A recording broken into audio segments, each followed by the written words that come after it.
Hi, welcome to Blackburn Youth Zone, a brilliant place. The first time I've been here today, brilliant place looking around, great place for social innovation. And today we're going to talk about skills for innovation. My name's Kerry Harrison and I lead the Lancashire Digital Skills Partnership, which sits in the Skills Hub, which is part of the Lancashire Enterprise Partnership. And we bring together public, private and charity sector organisations to address digital skills needs in Lancashire. And today I'm joined by three people who are going to help me discuss this skills for innovation and what's been going on in Lancashire over the last year.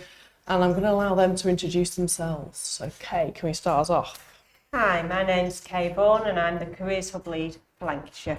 I work with young people and career leaders in every school in Lancashire to inspire them about careers of the future and support schools and colleges in bridging the gap and communicating effectively with employers. Hi, I'm Peter Caney, Head of Early Careers and Skills at BAE Systems. So Lancashire based, I sit on the Lancashire Cornerstone Employer Group as well and represent BAE Systems on that. So yeah, keen to be here and enjoy the engaging discussion today. Fabulous. Hello, I'm Simon Benson and I'm the Immersive Technology Director for the Infor Group. So I'm again Lancashire based and I was actually born and bred Lancashire, University of Central Lancashire. I actually started my career at BAE Systems in Lancashire and have stayed here a very long time, but my background's very much in immersive technology and real-time technology. So I used to work in video games. I was PlayStation's Director of Immersive Technology, one of the founder members of technologies such as PlayStation Virtual Reality, and now I very much operate in the skills area, looking at how to take the skills required for this advanced technological world, if you like, and generate the right skills to make sure these things can be delivered upon. Brill, thank you very much. So before we start talking about what we've been doing that's innovative and developing innovative skills, thought we'd just try and clear up what that actually means. The World Economic Forum in one of their reports has actually put innovative skills as like their number one skill for the 2025, so not even that far away in terms of needed. So what do we mean by that? So Peter, can you start us off? What do you think it means?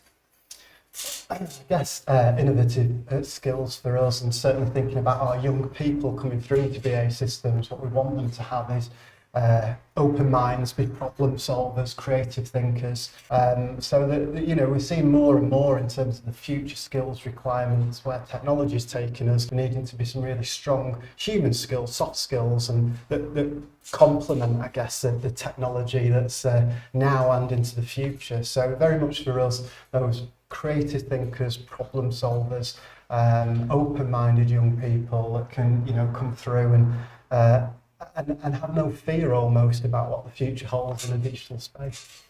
Nailed it. Great. Move on. No. Simon, is there anything you'd like to add to that? Yeah, I think certainly the way I see it as well is that all that absolutely, and I think because of the world we live in now, that technology is moving at such a pace that it's almost like we have to be adaptable now because the rate of change of the world, and very much now education is a permanently ongoing thing because we have to sort of run to stand still when it comes to technology. So I absolutely agree. I think that idea about problem solving, being able to understand, be able to quickly absorb new information, make decisions on that, because that is fundamentally the way all of our careers will play out if we're in this digital space. Absolutely, and I think adaptability is like the rate of change of technology is so much that actually we need to be able to adapt as we go along. So all that creativity and everything, we can adapt to new technologies and adapt to what's happening. So absolutely. And I think that adaptation as well is very much reminds me of the olden days of schooling where you had to learn facts from books, and now they just don't bother with that and they teach you where to find the information. Instead, it's about how to locate the facts is a better method of going forward. And this is like another revolution of that approach where it's all really about being able to think on your feet all the time because the world is bombarding us with change all the time. Absolutely. Although I did spend years telling students they can't just Google everything in life and there has to be something in their heads. But yeah, absolutely. In terms of thinking about that need of skills, the World Economic Forum goes on in their report to sort of say, we've got lots of pace of technical adoption, which we discussed, automation potentially coming through, and there's all these different jobs of tomorrow, and there's all the stats that say in 10 years' time, 80% of the jobs don't exist now, and blah, blah, blah, and they were training young people for jobs that don't exist, and all those kind of rhetorics that are out there. in terms of the skills that we need in our young people, what kind of gaps do you think we're looking at the moment? And not just our young people, our current workforce as well. What do we think is missing in there? What do we need to really develop with our young people? What do you think, Kay? It's a good point, and the question for us when we're working with young people and career leaders and teachers is to equip them with that understanding of the local labour market to ensure that we can support them in getting the data that forecasts what jobs will look like in Lancashire and beyond. So that having that data about what the future looks like is essential when you're developing careers provisions, but it's absolutely about those transferable skills that colleagues have mentioned previously. It's equipping with them with employability skills and understanding of technology to be able to implement that in whatever career comes forward based on the development of our labour market in Lancashire. Yeah, absolutely. And if we want creative people, we need to know innovative people rather, we want to know kind of the things we're heading them towards, but to have that adaptability again to move forward within there. All of us have been involved in projects that have been innovative, that are helping young people understand tech careers, digital careers, and sort of that wider piece. So let's have a share. Let's just dive in, sort of say what we've all been doing, and then we can take it from there. For us, working closely with the Lancashire Digital Skills Partnership, Lancashire LET, and BAE Systems and the Careers and Enterprise Company, we've got a whole suite of very exciting digital careers programmes for over 70 schools, over 7,500 young people to experience a vast array of digital projects. 1 in 6 of the Lancashire digital workforce are female. We want to inspire girls in Lancashire to consider STEM careers and digital careers. So we are bringing the Teen Tech Festival to Lancashire, which is a fantastic opportunity for primary school young people as well as those in secondary and post-16 education to experience digital projects and digital inspirational speakers from Lancashire, and then take that understanding through to a project which culminates in a festival in Feb. I'll let Peter explain the project with BAE shortly, and we're working with the Careers and Enterprise Company to look at the impact of those activities. So what type of digital projects inspire young people, particularly prior to making options choices, to want to participate in digital GCSEs and digital sector opportunities going forward. So we're really looking forward to overseeing and understanding the impact that those activities have on the choices that young people make. But the BAE project, I don't know if you want to explain that. Peter is a big part of the projects we're doing. Yeah, happy to. I guess absolutely building on what Kay said and thinking about those future skills, we're really committed to taking sort of positive action to really identify, interest, engage and bring through that diverse talent supply line to BAE Systems, and delighted to be launching this week the Lancashire Digital Project, 2 initiatives. So Create Education, where we'll supply through the partnership work with Create Educate, and as Kay said, 70 schools in that place, 50 3D printers into schools, a CPD programme for 100 teachers, and hopefully reaching out to around 3,500 pupils in that space as well through that project alone, targeting at Year 8 learners. Our other key investment is another project called Innovate Her, again really targeting female students, non-binary students in that 12 to 16-year-old demographic. Again, a key target market for us to inspire, engage, work with, start to infuse and develop and open the mind really to the fantastic career opportunities that the technology world, digital world opens up. So yeah, delighted to be a key sponsor in that activity through our corporate social responsibility investment. And you know, it's just a commitment from the company to recognise we've got a hotbed of talent in Lancashire around digital skills, and we want to play our part in developing their aspirations and skills and moving them through to work. That's fabulous, and it is a brilliant project, and I'm really excited it launched last night. In terms of obviously your title is early careers, so in terms of early careers, what do you do with your new recruits to actually develop that kind of innovative element? Yeah, again, great question, and we don't stand still in that space. So a lot of my work is around transformation, it's around future capability and innovation and how we continue to evolve the programme. So we're bringing more technology into the way we deliver, we're delivering more of a blended learning experience. It's all about creating experiences for young people. So in our academy infrastructure, again in Lancashire at Salisbury, we do a lot of problem-based learning. So again, sort of giving some inputs, but giving some coaching and facilitation, creating an innovative environment where, again, our learners and apprentices can challenge themselves, can find new ways of doing things, can apply technology to different problems. And I think problem-based learning is a really key fundamental aspect of trying to develop those softer skills we've talked about and those transferable skills moving through. So we're doing a lot of that sort of curriculum redesign to make sure that the way we teach, the way we train, the way we assess.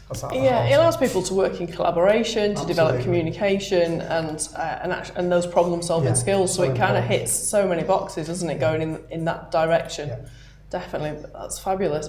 Just to bring you in, Simon, do you want to possibly talk about some things that you've been doing in terms of existing workforce or reskilling and upskilling people through IM 4.0 Group? So certainly, so Infor Group, I mean, first of all, you know, the CEO of Infor Group is actually a Blackburn lad born and bred. So, you know, we have a lot of people that are local and really know the communities, and it's been very important for us to absolutely engage with those communities and make sure that all of our programmes really cover sort of people from disadvantaged backgrounds, you know, not just the usual pool of talent where it's, you know, pick the people who already, you know, very much fit the mould. It's like give everybody opportunity. And we have programmes, again with BAE Systems, very much along that front of, you know, bringing in this diverse talent base and things like that. But we do it at all levels. So we have skills, innovation and startup related focuses. Again, a few examples of our programmes. We did a Freelance Her programme, which was a programme about entrepreneurialism for women by women. So it was, the whole programme was packaged that way, and that was exceptionally successful. But we always look at pipelining people through, so then we can move them on to the next stage programme and always, you know, keep people moving along and growing and growing. We have other programmes. We have the Aws Restart Academy, which again is all about cloud-based skills. There's a huge programme now operating out of there, directly hand in hand with Amazon, you know, as a huge delivery partner in the region. We've just literally started a whole new set of programmes around the Unity game engine, which is now really a 3D engine. It's used for all sorts of industries. But you know, that in itself, having the UK's Unity Centre of Excellence, which is the biggest tool set in the world for real-time development, 50% of the market completely dominated by that particular tool set in the northwest of England, and that's the only place you find it in the UK. So all these amazing things, we're bringing these opportunities to our own doorstep to open up all these opportunities for, you know, people in Lancashire. And I think this, you know, we're running Unity training programs at the moment, again targeted both for the unemployed, but also for upskilling, you know, people that may be underskilled in their roles or people looking for new opportunities.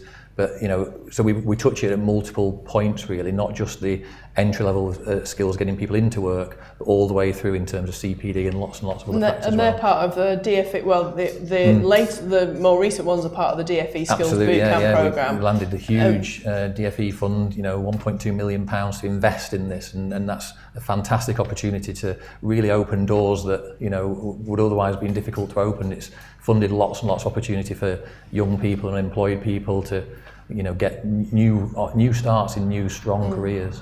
And the AWS Academy, that was funded originally through a project with the Digital Skills Partnership. Absolutely, yeah. And what I thought was really good about that project, not only did you get, you know, a huge amount of the graduates from it into jobs because they've been working with local employers, but there was a massive diverse group of people who took part in those programs, and that was so nice to see. Absolutely. Not only were we developing new skills and being innovative, filling gaps in the current market in terms of skills provision, but actually we're attracting a wider group of people and opening the doors for so many people from all sorts of backgrounds, which is just so important. Absolutely. To make sure we have more success in our businesses.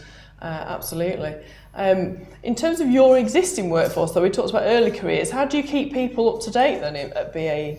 Yeah, it's again great question, and one that the company's really focusing on in terms of reskilling and upskilling of our workforce. And I guess things like the academies that we've invested in enable that employee base to come through the academies and retrain and upskill and try new technologies, new methodologies. Again, in Lancashire at our Wharton site, we've got the Factory of the Future, which is a really exciting development, again, to give employees a taste of the different technologies and to get their experience and their insights almost into the way it can be applied and the benefits it can have. So really with our workforce, it's continued dialogue with the unions as well as direct employees to make sure that everybody feels that we're on a journey. Technology can be an enabler, but there's still roles and there's opportunities and benefits to diversify and make the most of technology, and we want to support that employee base through the upskilling and reskilling programs. And I can certainly vouch for your programme. It was 25 years ago I was one of your graduates on a graduate development programme and came from a working class background in Lancashire, and it was the foundation of my career. So I like the fact that you mentioned that it's already progressed so much and you've been continually investing in it. It was already good back then 25 years ago. No, that's good to hear. It's kind of nice to hear though, isn't it, that a number of people might think, right, I get an apprenticeship at BAE, or if I'm lucky I might train to be an engineer, but actually then you've gone into this immersive technology route, AR route, that wouldn't have been on the bill when you start off, so it's really nice to hear. I was working in the flight simulation where I got to play with VR and AR when it was really, really expensive and only military focused things could afford it, and then it becomes a consumer thing, so it came back later in my career, and that's a nice example of that whole sort of progression of technology and how these things that you maybe touch at an early stage in your career can be hugely influential throughout your life. It's a great point, and I guess it's only a few years back you were probably that rhetoric and message to apprentices coming through into BA Systems and other industries was a job for life, and we developed for a career for life now, and they're very different concepts, aren't they? Because that career for life will take many different shapes, twists and turns, and I guess the exciting thing about technology is the way that it can be applied in so many different settings. We mentioned earlier those soft skills, those human skills, those behaviours. I think if you develop those at an early age and that mindset to be agile and to evolve and develop and to look at new opportunities in a positive light, then you're going to be having a really positive, I think, career for life moving forward, because those are the skill sets that we'll work through the next sort of test of time, I think, in terms of what's needed. And it is about that. Digital is not just in a little box and in a particular corner. It goes across so many sectors and so many areas. So if you are interested in health, or you get a new idea that's applied. I mean, how many ideas have come out of NASA that are now then used in everyday life, because we've got Gore-Tex, we've got all sorts of different materials out of them and all sorts of stuff. And something that might be used by BAE now, it might actually then have another application in health, or the VR AR thing. You're right, flight. I never thought about flight simulations, but actually, as a starting point, that's amazing. But actually, using the VR headsets with older people out there in recovery and in rehab in health, and I actually at the launch yesterday of the BAE project, Innovate showed a video of a young lady who her pitch for her idea was actually using instead of just using a phone or a video call with a granny who had to isolate. It was actually, you had a 3D camera in your room, you had a VR headset, and you could have that 360 experience of sitting at a table with your family when you're actually in your armchair at home. And it's that creativity, isn't it? That innovation of thought to actually take, 360 cameras are not new, and VR headsets have been around a while, but actually then to apply it to a situation that's the innovative skills we want to see. And I think it all boils down to fundamentally, first of all, having the skills to operate the technology and things like that, and secondly having that creative vision or that innovation mindset and problem solving to know that you can apply it in different ways and really think in those ways. And I think that comes back to your first point about why that's such an important part of the sort of skills curriculum going forward, is exactly that, because it's quite apparent there's so much technology out there, there's so much choice now, there's this huge menu and it's evolving all the time, and it's really looking at something and saying, once I understand that, what can I do with it? Where can I take that? What can I add together? How can I plug these things together? And that's where the magic lies in a lot of ways. Yeah, Absolutely. and also the use of VR to add real value to careers programs in every area of the curriculum.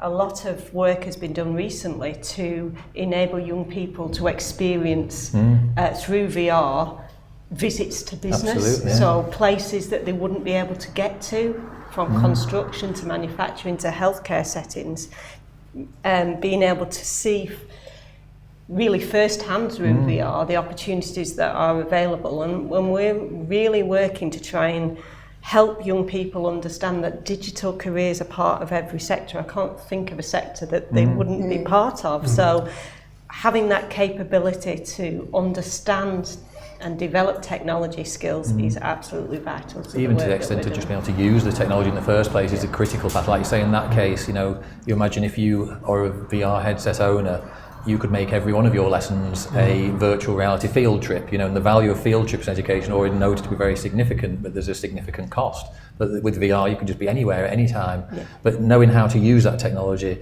is a very key point of access as well. And I think this is another important thing, is making sure that we've got far more haves than have-nots when it comes to ability to access technology in the first place, because it's so enabling.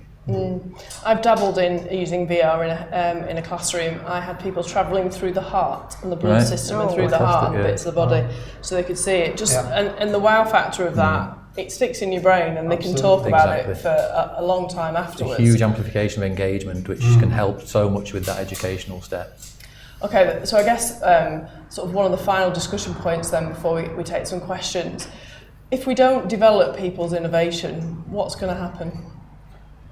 Well, I think fundamentally, if we don't have creativity and innovation as a human element, then AI can just do everything. Thank you very much. You know what I mean? It's one of those where everything will stagnate, everything will halt, and it's kind of like artificial intelligence has got a lot of opportunity to follow rules-based things, do very straightforward activities, but us as humans are the ones that unlock the next step and the next step and keep the world moving forward and doing all these creative things and knowing how to apply all these things. And that's where the magic lies. I think that is where progression is made. I think if you left it to everything that was not taking that kind of approach, then we would be very much in a static place, and that's not the way. I mean, at the moment there's so much acceleration of everything, and I think it's just keeping that acceleration going, and hopefully for the better.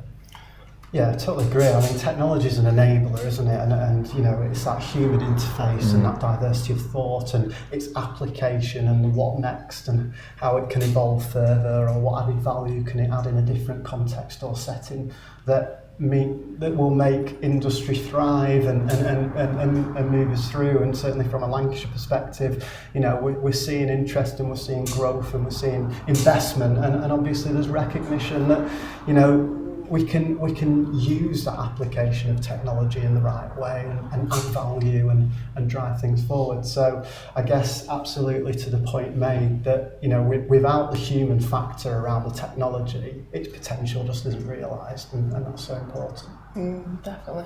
Not to add anything, Kay, do you think they've nailed it off? I think they've nailed it, but it's making young people be part of that journey, and that's what we're trying to do. Absolutely. And showing the importance to young people that creativity, it's so important. That communication, that collaboration, everything we've said is so important for our community. And I think again on that point, when it comes to innovation things, I think one advantage there is that it tends to be a safer place to play almost, because there's not necessarily a right or wrong answer. You're exploring, and you might find something out and might find something that's better, but it's not that there's a right and a wrong. It's just having that confidence to explore, and it can be in a nicely non-judgmental way, because you're not necessarily trying to hit a particular target, you're just looking for opportunity.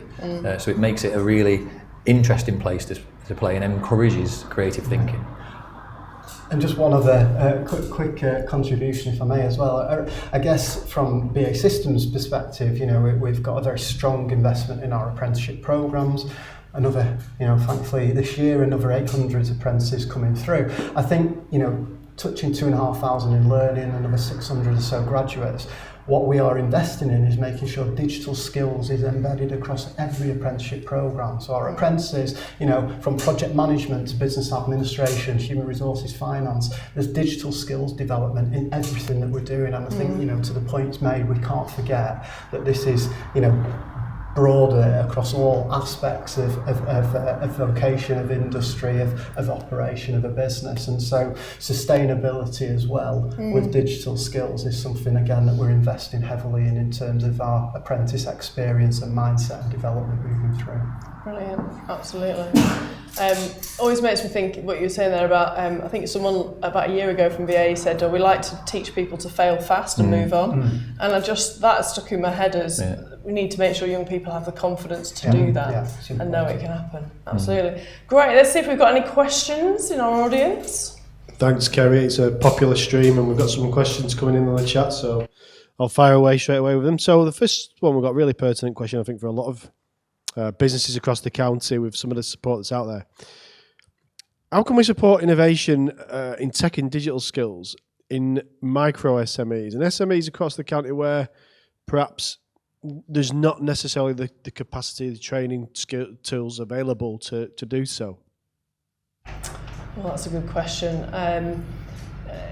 Do you know what? It's interesting. I think there's lots of programs out there that are designed to support people. So I think of the Lancashire Creative Forum and the design thinking things that Creative Lancashire do, just to try and give people the headspace to actually work. Lancaster University working with leaders about digital transformation. I think there's lots of programs out there to support people. Absolutely. From my point of view, just thinking about what I know from Boost, I mean, jump in. Yeah, I was going to say from my perspective, I think they're definitely out there. Sometimes it's just where to look can be the difficult piece. I know certainly at Info Group we operate quite a few in that space. And again, as we mentioned before, the DFE funding, for example, is specifically there to facilitate that, which means that even though you might be accessing a programme which is thousands of pounds, they're designed to be delivered to people, to businesses of any scale. So that way, it's considerate of how much time you might spend doing other things in your day. So they've got a delivery plan which makes that accessible. But also the funding is very significantly funded, meaning that it's very, very accessible to those businesses. But fundamentally, I think half the problem is knowing where to look. And again, I think places like, you say, Boost, things like that, growth hubs, all these kind of opportunities can often point you to them when they come along, because again, they're not necessarily something that's there all the time. They just come and go and they change and they reshape because the world's ever evolving. So I think half the problem is knowing where to look, but they're definitely out there. And again, certainly, check out the Info website is a good start because there's plenty going on there. So the Boost Info. Yeah. It also makes me think about, I had multiple conversations with the Tech Lancaster guys, the elect tech guys in Lancaster, prior to them becoming Tech Lancaster, about the need for electronic skills, and there was not enough training. Where do I get this training from? We need people to develop these skills so we can get more business, we can grow, we can be more innovative.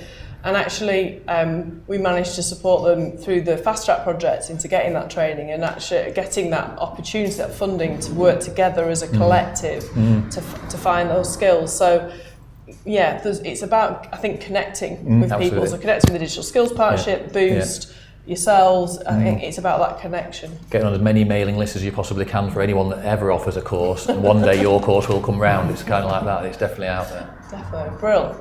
Great, thank you.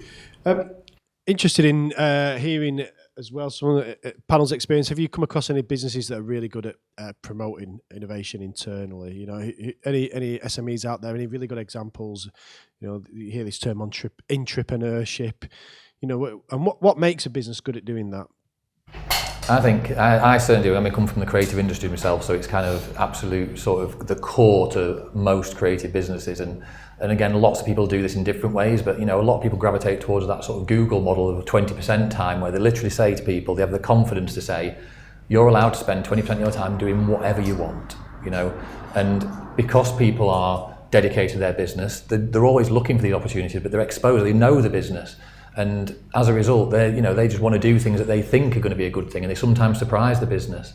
But a lot of these things do take courage from a business perspective, but it's surprising how many do that at all different scales. How many businesses actually have that kind of model where they literally give the reins to the staff and say, look, us at the top, we have our ideas, but you are all different areas of my business with all different diverse backgrounds are probably going to surprise us with something of really high value that we wouldn't have thought about ourselves. But they need to have that courage, but I'm seeing that a lot more. I think it's not an unusual thing now to have those kind of models. DXC and Surely do that. They give time to their employees to look at different projects, and to be honest, for me, looking to the future and looking at people developing their skills and keeping up with technology, that 20% to learn how to use a new piece of technology or something, that 20% idea I think is going to be invaluable moving forward. What about yourselves, Peter? What do you see in your supply chain, I guess, or the businesses you work with? I guess that certainly from a supply chain point of view, a lot of it is as we say, it's about collaboration as well, isn't it? And I think recognising, where each either individual entity, business sort of plays into that and learning from each other. And I think that's where we need that sort of hub environment almost, the connection through things like the AMRC and things like that, Advanced Manufacturing Research Centre at Salisbury, and bringing different component parts of the jigsaw together and making sure we can learn and evolve from each other. I think that's a stronger output. In terms of, I guess, fostering that sort of environment for innovation, certainly from an apprentice point of view, not necessarily wider workforce, albeit we have chairman's awards schemes and lots of different initiatives that promote sort of the benefits of thinking differently and putting innovative ideas forward and things, which are really welcomed. But from an apprentice point of view, we often get challenges from the business that they'll throw into the apprentices or the academy, and again with that mentoring and coaching, how do we get them to think differently? And we've had some quite nice outputs from that, where they've had that sort of safe space again to learn and to fail and to try again, and obviously to try and so it's all about, I think, harvesting the right environment for innovation and giving the time and support to it, which is important. It's interesting because we mentioned AMRC a few times. We've got that space where businesses can go and try stuff. You've got the making rooms in Blackburn, which is a similar idea that you can actually bring people can go and try stuff, and it makes me think of Vika actually. Vika, who used to do injection moulding for double glazing, actually they're using 3D printers to build up models, to have a test out of things before actually looking at the injection moulding and actually taking it forward. And it's that kind of ability to use new technology to be more innovative and look before they actually spend the cash and really dive into it.